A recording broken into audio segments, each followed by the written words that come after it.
Happy SWOT Family. Selamat pagi. Bagaimana hubungan saudara dengan Tuhan setiap hari? Apakah semakin intim dengan Tuhan? Apakah semakin mencari Tuhan di dalam setiap hari-hari ini? Hari ini saya membawakan renungan tentang janji Tuhan.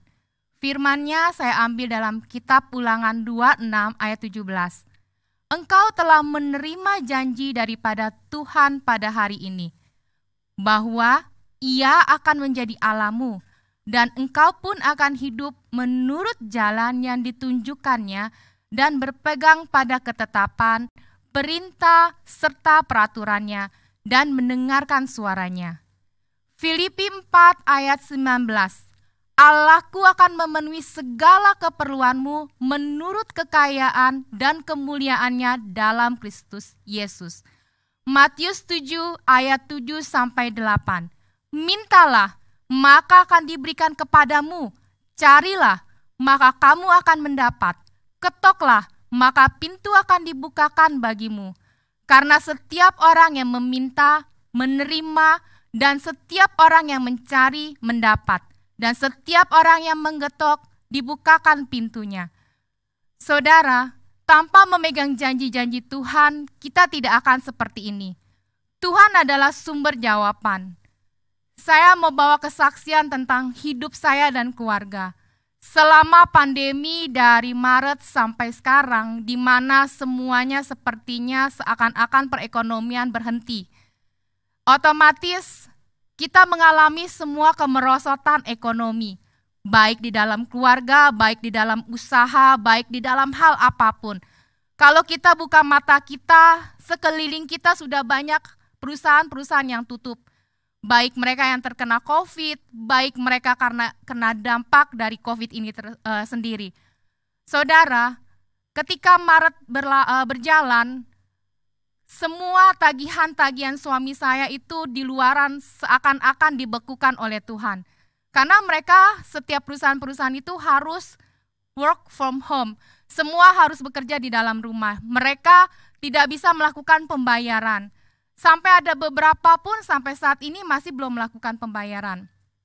Sedangkan kami juga harus dalam kehidupan sehari-hari, kami juga harus tetap melakukan untuk memenuhi kebutuhan, baik seperti anak-anak sekolah, baik untuk kuota mereka, baik untuk mbak, untuk karyawan-karyawan kami, untuk listrik mungkin, untuk air dan semua yang mungkin tidak bisa kita stop. Kebutuhan itu yang kebutuhan pokok. Saudara percaya, ketika kita memegang janji Tuhan, kita tidak akan pernah ditinggalkan Tuhan. Satu hal yang merema dalam hati saya dan pikiran saya ketika Bapak Gembala membawakan tentang satu boneka yang dicemplungkan ke dalam air. Saya itu benar-benar merema di dalam hati dan pikiran saya. Saya cuma satu yang saya yakini bahwa kalau saya tenggelam di dalam hadirat Tuhan, saya tenggelam di dalam kuasa Tuhan, maka segala halnya itu tidak akan berarti buat saya. Jujur sebagai seorang ibu, saya sempat khawatir karena seorang ibu ya dia yang mengatur segala sesuatunya di dalam rumah. Segala keuangan itu ibu yang mengatur. Saya sempat khawatir memang, tapi saya percaya saya tidak mau lama-lama. Karena kekhawatiran yang berlarut-larut itu membawa kita ke dalam kebinasaan. Saudara percaya tidak? Di saat pandemi, di saat keuangan sepertinya stop, sepertinya tidak ada, tapi Tuhan malah menggerakkan hati saya, hati suami saya untuk memberkati orang-orang di sekeliling kami. Seperti kami memberkati untuk para driver ojek online, kami memberkati hamba-hamba Tuhan.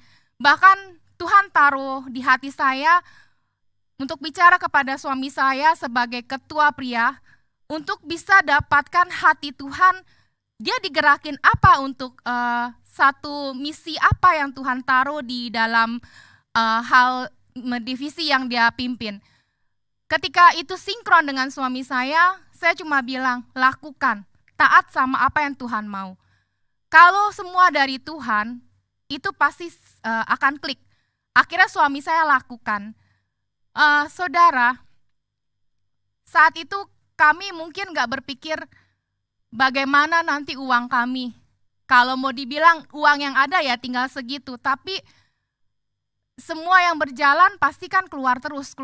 Tapi kami percaya Tuhan itu tidak akan pernah meninggalkan kami. Selama kami terus mencari Tuhan, kami terus mau melekat dan kami terus mau memegang tangan Tuhan. Selama pandemi ini sampai sekarang kami tidak pernah mengalami kesusahan. Kami tetap bisa makan enak, kami tetap masih bisa memberkati orang-orang lain.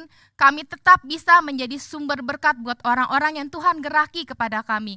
Tuhan berkata kasih untuk si A, Tuhan berkata kasih untuk si B, yang jauh lebih membutuhkan daripada kami. Saudara percaya atau tidak, kalau kita lihat secara kasat mata, secara mata saya dan suami saya, uang di tabungan kami harusnya minus, benar-benar minus. Tapi sampai detik ini Tuhan tidak pernah membiarkan itu berlalu. Semuanya itu terjadi semua seizin dengan Tuhan mau. Apa yang Tuhan lakukan kepada kami, saya percaya Tuhan juga akan lakukan kepada saudara. Carilah Tuhan, seperti firman tadi, ketuk, cari, dobrak semua pintu Tuhan. Tuhan akan dengarkan selama saudara hidupnya benar dan jalan lurus di dalam jalan Tuhan. Jangan melenceng ke kanan, jangan melenceng ke kiri, karena kalau kita sudah tidak bisa jalan dengan Tuhan, maka Tuhan 100% saya yakin Dia tidak akan pernah menyedengkan telinganya lagi untuk kita. Kenapa? Karena kita nakal, karena kita masih dengan pikiran kita sendiri, mau jalan dengan jalan kita sendiri, mau mengambil keputusan-keputusan kita sendiri. Jadi saudara, percayalah kepada Tuhan. Akhir dari renungan saya adalah, hiduplah selaras dengan imanmu sendiri kepada Tuhan. Pegang setiap janjinya, cari di dalam setiap firman-Nya. Ketika Anda merasa susah, dengarkan setiap pujian. Saya rasa sekarang YouTube dengan mudahnya diakses, dimanapun kita bisa akses. Cari setiap pujian yang bisa membangkitkan iman. Cari setiap renungan-renungan yang bisa membangkitkan iman. Terkadang saya setiap firman yang Bapak Gembala berikan setiap hari Minggu atau Selasa, itu akan saya ulang sehari-harinya. Atau saya mencarikan ada hamba Tuhan yang bisa membawakan ayat yang firman yang sesuai dengan ayat firman Tuhan, yang benar-benar selaras dengan firman-Nya. Saya terbangkit iman saya. Jadi jangan pernah takut untuk pegang janji Tuhan. Carilah segala macam alasan, yang terkecil pun untuk mengucap syukur. Jangan mencari alasan, saya miskin, saya susah, saya kan belum sekaya dia, saya belum punya apa-apa, itu nggak ada. Tetapi kita coba berusaha mencari alasan untuk mengucap syukur. Seperti ketika Anda membuka mata Anda pada waktu pagi, terima kasih Tuhan, saya boleh melihat. Terima kasih Tuhan, detak jantung saya sehat. Terima kasih Tuhan kalau saya tidak kolesterol. Terima kasih Tuhan saya tidak diabetes. Terima kasih Tuhan untuk anak-anak dan suami dan istri dan keluarga kita. Terima kasih Tuhan untuk nafas kehidupan kita. Semuanya itu bisa kita jadikan alasan untuk mengucap syukur. Karena dimanapun kita berada, dimanapun saat kita diposisikan Tuhan, harusnya kita mengucap syukur. Bawa ucapan syukur itu sebagai korban persembahan kita kepada Tuhan. Karena ketika saudara susah sekalipun, Tuhan masih memberikan nafas, masih memberikan detak jantung, badan yang masih bergerak, saudara masih bisa berjalan. Bahkan Tuhan selalu melindungi saudara, dan Dia meluputkan saudara dan saya dari virus-virus yang sedang ada saat ini. Percaya atau tidak, firman-Nya, janjinya, iya dan amin. Akhir dari renungan saya adalah saya berdoa. Saudara semua yang mendengarkan setiap renungan-renungan yang dibagikan itu bisa membangkitkan iman saudara. Jangan bilang saya susah, semua lagi susah. Jangan bilang saya gak bisa makan, saya percaya di bawah saudara ada orang yang lebih susah. Kalau kita lihat buka mata, ada orang yang harus mengais-ngais sampah, ada orang yang harus seorang nenek berjalan ke gunung untuk mencarikan signal untuk cucunya. Ada seorang anak yang harus berjalan kaki berpuluh-puluh kilometer ke sekolah sendiri karena dia gak punya handphone, gak punya kuota. Berarti Anda harusnya lebih bersyukur daripada orang-orang tersebut.